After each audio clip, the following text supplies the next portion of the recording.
Study IQ IAS, अब तैयारी हुई affordable. Welcome to study IQ's initiative the podcast.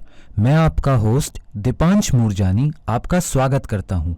The podcast की series के पिछले कुछ एपिसोड्स में हमने यूपीएससी एग्जाम के लिए काफ़ी इंपॉर्टेंट टॉपिक्स को कवर किया, जैसे कॉन्स्टिट्यूशनल अमेंडमेंट के प्रोसीजर को, इम्पॉर्टेंट कॉन्स्टिट्यूशन अमेंडमेंट्स को। तो जो हमारे नए लिसनर्स हैं वो हमारे प्रीवियस एपिसोड्स को सुन सकते हैं, सिर्फ यूट्यूब पर ही नहीं बल्कि सभी ऑडियो स्ट्रीमिंग प्लेटफॉर्म्स पर भी। आज के एपिसोड में हम यूनियन एंड स्टेट को समझेंगे।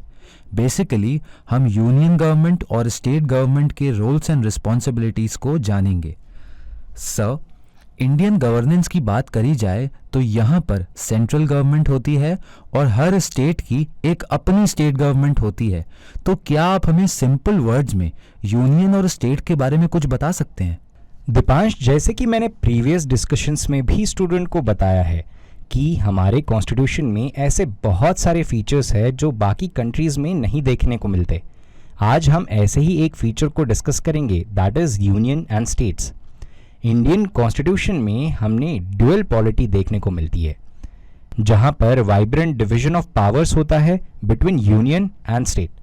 हमारे यहाँ पर स्टेट गवर्नमेंट को अथॉरिटी यूनियन गवर्नमेंट के द्वारा नहीं मिलती, बल्कि कॉन्स्टिट्यूशन उसे उसकी अथॉरिटी देता है। वहीं दूसरी तरफ यूनियन गवर्नमेंट को भी अथॉरिटी डायरेक्टली कॉन्स्टिट्यूशन से मिलती है, और चाहे वो यूनियन गवर्नमेंट हो या फिर स्टेट गवर्नमेंट, दोनों को भी फील्ड्स अलॉट की गई है कॉन्स्टिट्यूशन के द्वारा। उन सारे फील्ड्स या सब्जेक्ट्स को डील करने के लिए यूनियन गवर्नमेंट और स्टेट गवर्नमेंट्स अपने अपने कैपेसिटी के हिसाब से उनको हैंडल करते हैं। हमारे कॉन्स्टिट्यूशन में एक डिवीजन ऑफ पावर देखने को मिलता है between union and state governments. ऐसा इसीलिए हुआ ताकि सेंटर और स्टेट के बीच कॉन्फ्लिक्ट्स को रिड्यूस किया जाए, और स्टूडेंट्स के लिए स्टेट और यूनियन की जो एक्चुअल ऑपरेशंस है उनको समझना काफ़ी इम्पॉर्टेंट हो जाता है। आज के डिस्कशन में हम ये भी समझेंगे कि यूनियन गवर्नमेंट और स्टेट गवर्नमेंट अपनी बीच के रिलेशन को कैसे मैनेज करते हैं। बहुत बार क्रिटिक्स ये कहते हैं कि सेंट्रल गवर्नमेंट स्टेट्स के ऊपर डिफरेंट एजेंसीज और टेक्निक्स के माध्यम से कंट्रोल करता है। आज के डिस्कशन में हम इन सब बातों को समझेंगे। सर, यूनियन गवर्नमेंट के जो फंक्शंस होते हैं या फिर यूनियन गवर्नमेंट की जो रोल्स एंड रिस्पॉन्सिबिलिटीज़ होती हैं, क्या आप उसके बारे में हमें अवेयर कर सकते हैं? अगर हम यूनियन गवर्नमेंट की पर्टिकुलरली बात करें और उनके फंक्शंस की बात करें तो हमें समझना होगा कि हम यूनियन गवर्नमेंट किसे बोलते हैं। यूनियन गवर्नमेंट बेसिकली एक सेंट्रल एग्जीक्यूटिव बॉडी है जो कंट्री के गवर्नेंस के लिए काम आती है। उसमें मिनिस्टर्स होते हैं, कैबिनेट मिनिस्टर्स होते हैं जो बहुत सारे फंक्शंस को परफॉर्म करते हैं। कैबिनेट मिनिस्टर्स का रोल काफ़ी क्रिटिकल और इम्पॉर्टेंट होता है। यूनियन गवर्नमेंट के जो फंक्शंस हैं अब हम उनको समझेंगे। यूनियन गवर्नमेंट पब्लिक पॉलिसी की फॉर्मुलेशन, एग्जीक्यूशन, इवैल्यूएशन और रिवीजन में बहुत ही महत्वपूर्ण योगदान निभाता है ताकि कंट्री की प्रोग्रेस हो सके और डेमोक्रेटिक प्रोसेस एंड प्रिंसिपल्स को हर वक्त अपहोल्ड किया जाए। यूनियन गवर्नमेंट अलग अलग मिनिस्टर्स के बीच, गवर्नमेंट के अलग अलग ऑर्गन्स के बीच कोऑर्डिनेशन इस्टेब्लिश करता है ताकि किसी भी दो मिनिस्ट्रीज या डिपार्टमेंट्स या किसी भी फंक्शन में कॉन्फ्लिक्ट ना हो। यूनियन गवर्नमेंट एक लेजिस्लेटिव एजेंडा प्रिपेयर करता है और फिर पॉलिसी के थ्रू उस एजेंडा को कंट्री में इम्प्लीमेंट करता है। यूनियन गवर्नमेंट एडमिनिस्ट्रेशन के ऊपर भी कंट्रोल करता है through appointments.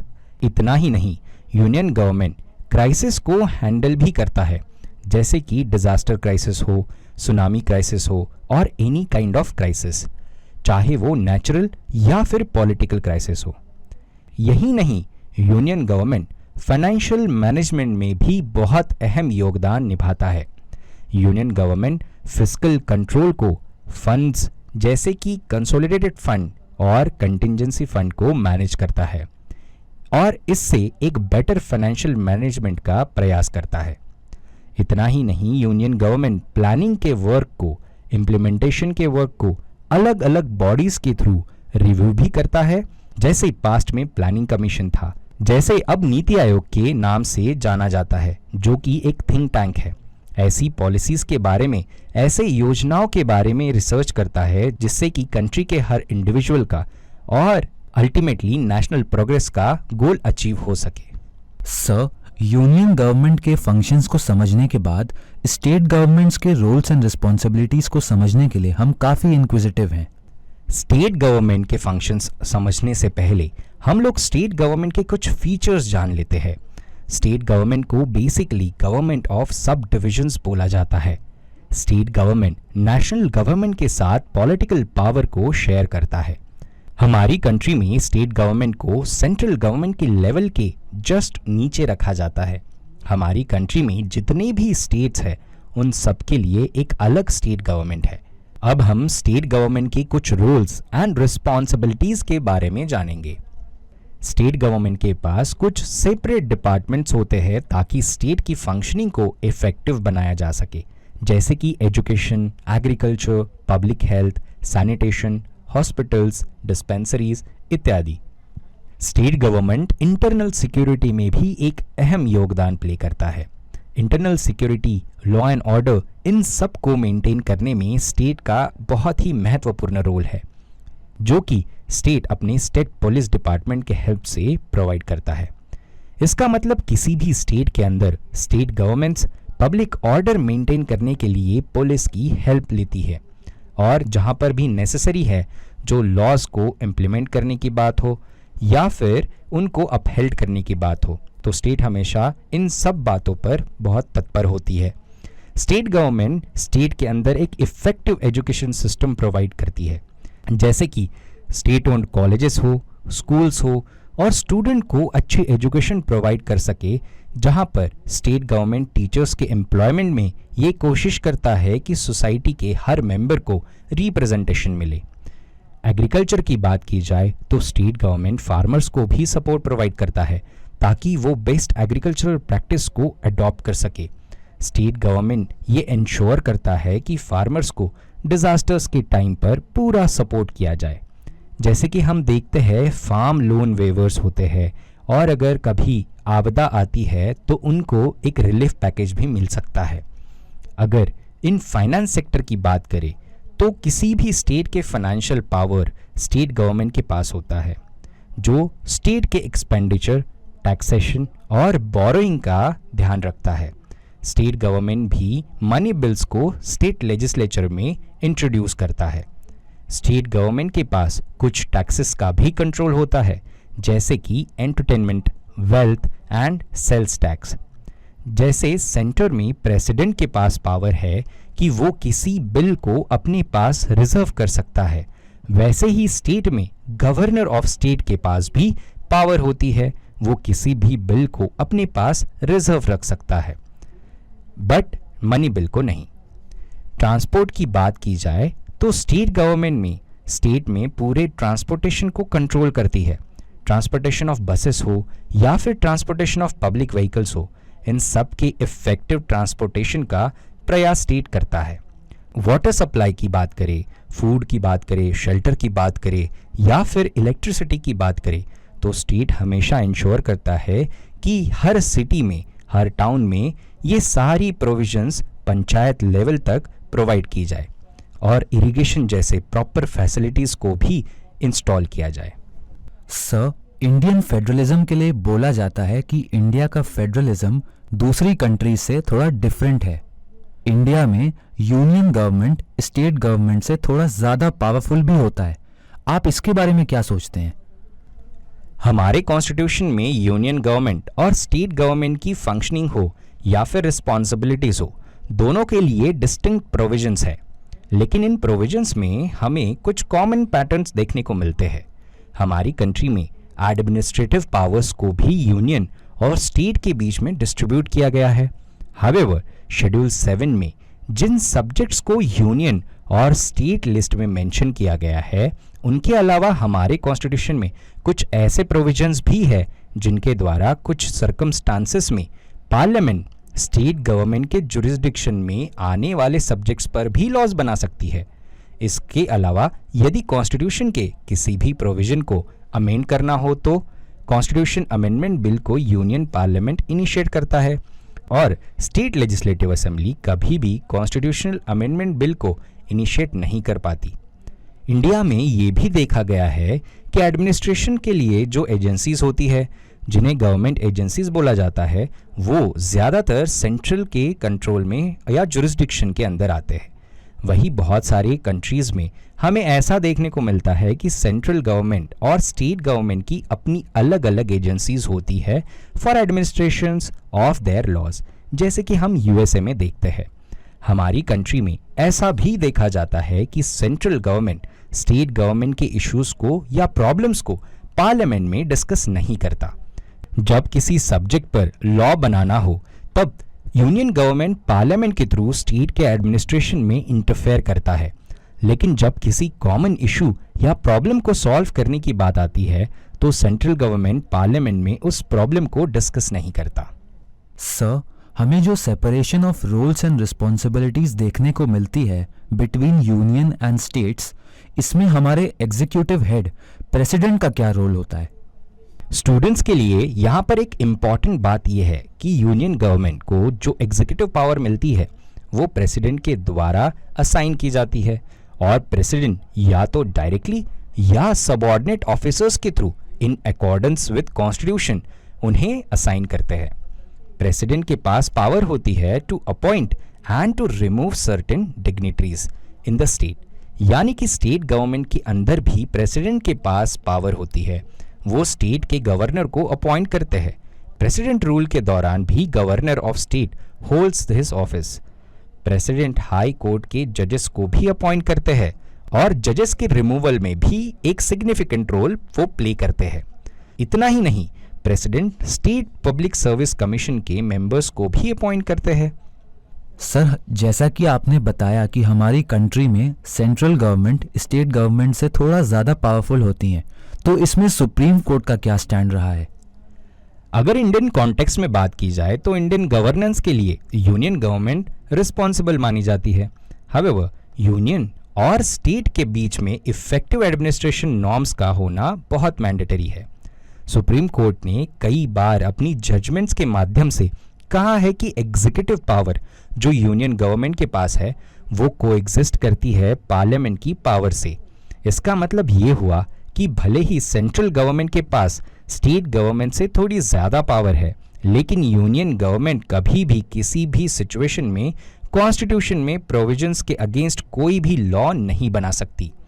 Moreover, union government state government पर डिपेंडेंट होती है अपने प्रोग्राम्स को इम्प्लीमेंट करने के लिए, जैसे कि हमने देखा स्वच्छ भारत मिशन।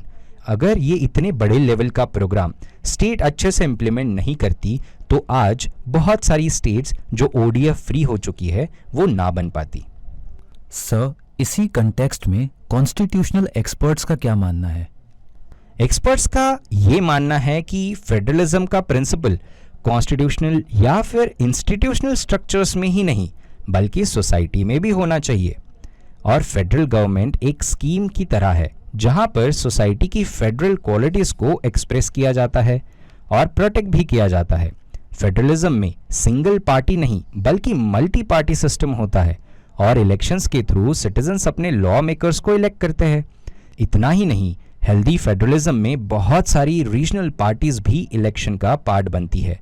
और अगर हम इंडियन कॉन्टेक्स्ट में रीजनल पार्टीज की बात करें तो हमने रिसेंटली कुछ इलेक्शंस में भी देखा कि रीजनल पार्टीज एडमिनिस्ट्रेटिव फ्रंट पर अपनी डोमिनेंस दिखाती है। अगर हम कॉन्स्टिट्यूशनल प्रोविजंस की बात करें तो आर्टिकल 245 से लेकर आर्टिकल 254 में यूनियन और स्टेट के बीच में हमें लेजिस्लेटिव रिलेशंस देखने को मिलते हैं। कॉन्स्टिट्यूशन ये प्रोवाइड करता है कि पार्लियामेंट के पास स्पेशल अथॉरिटी है to make law for all of the country, या फिर किसी एक पार्ट के लिए भी वो बना सकते हैं रिलेटेड टू सब्जेक्ट जो यूनियन लिस्ट में मेंशन्ड है। यूनियन लिस्ट के अंदर कुछ सब्जेक्ट जैसे कि defence, foreign affairs, currency, communication इत्यादि। वही दूसरी तरफ स्टेट के पास एक्सक्लूसिव पावर्स है स्टेट लिस्ट के सब्जेक्ट के ऊपर, जिनके ऊपर स्टेट लॉ बना सकते हैं। हमारे कॉन्स्टिट्यूशन में एक ऐसी प्रोविजन भी है जहां पर यूनियन गवर्नमेंट और स्टेट गवर्नमेंट दोनों ही लॉ बना सकते हैं। उसे हम कॉन्करेंट लिस्ट बोलते हैं। कॉन्करेंट लिस्ट के बीच कुछ टॉपिक्स है जैसे कि criminal law and procedure, marriage, contract, social insurance इत्यादि। हमारे कॉन्स्टिट्यूशन ने यूनियन गवर्नमेंट को सेंट्रल लिस्ट और कॉन्करेंट लिस्ट के अंदर रेसिड्यूरी पावर्स दी है। अगर स्टेट गवर्नमेंट और यूनियन के बीच में कुछ कॉन्फ्लिक्ट होता है तो यूनियन ने बनाया हुआ लॉ अपहोल्ड किया जाता है या उसे ज़्यादा प्रेफरेंस मिलता है। हावेवर, अगर स्टेट लिस्ट में मेंशन किसी भी सब्जेक्ट पर स्टेट गवर्नमेंट लॉ बनाती है और सेंट्रल गवर्नमेंट भी लॉ बनाती है तो उस केस में अगर स्टेट के द्वारा बनाए गए लॉ को प्रेसिडेंट अपना कंसेंट देते हैं और प्रेसिडेंट का कंसेंट मिलने तक सेंट्रल गवर्नमेंट ने उस सब्जेक्ट पर लॉ ना बनाया हो तो उस केस में स्टेट के लॉ को ज़्यादा प्रेफरेंस मिलती है। ये क्लियरली सिग्निफाई करता है कि स्टेट के पास भी फ्लेक्सिबिलिटी है। हमारी कंट्री में ये देखने को मिलता है कि पावर का डिस्ट्रीब्यूशन तो है बट यूनियन गवर्नमेंट को बहुत केसेस में प्रेफरेंस मिलता है, लेकिन इसे पॉजिटिव प्रेफरेंस कहा जा सकता है क्योंकि इंडिया जैसे क्वासी फेडरल स्ट्रक्चर में इंडिया की इंटीग्रिटी और सॉवरेनिटी को होल्ड करने के लिए state governments with a powerful union government जरूरी होता है।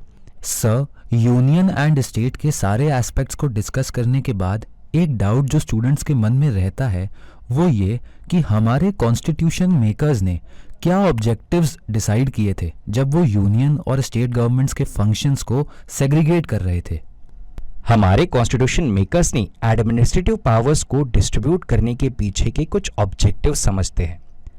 जब पावर डिस्ट्रीब्यूट होगी तो इंटर गवर्नमेंटल कोऑपरेशन और कोऑर्डिनेशन बढ़ेगा जिससे कंट्री में इफेक्टिव गवर्नेंस एस्टैब्लिश हो पाएगी।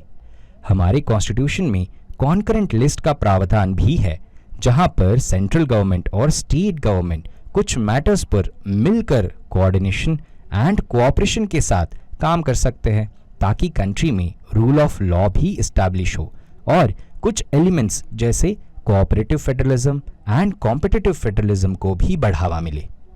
Sir, thank you for giving us the information. Dear listeners, आज के पॉडकास्ट में बस इतना ही। नेक्स्ट एपिसोड में हम एक नए टॉपिक के साथ फिर से आपसे कनेक्ट करेंगे। तब तक आप स्टडी आईक्यू के साथ बने रहिए एंड कीप स्टडिंग। आप study IQ presents the podcast को कुछ ऑडियो स्ट्रीमिंग प्लेटफॉर्म्स पर भी सुन सकते हैं जैसे Kuku FM, Spotify, Google podcast, Hubhopper, Apple podcast et cetera. Links को कमेंट सेक्शन में पिन किया गया है। Thank you.